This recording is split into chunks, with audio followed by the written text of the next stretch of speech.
So here's how to turn off autoplay video in YouTube homepage on your Android or iOS device.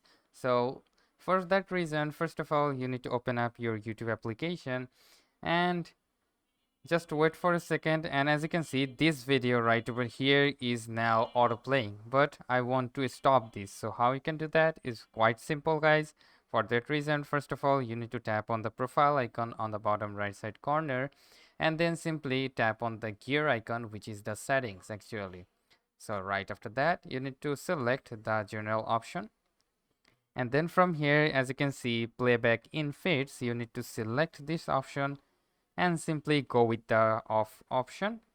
And now once you have done this, if you go back to the home again, and as you can see, this video is now not auto playing. So that's how you can simply turn off the autoplay video in your YouTube while using the Android device. So hope this video helps. If yes, please leave a like and have a very good day.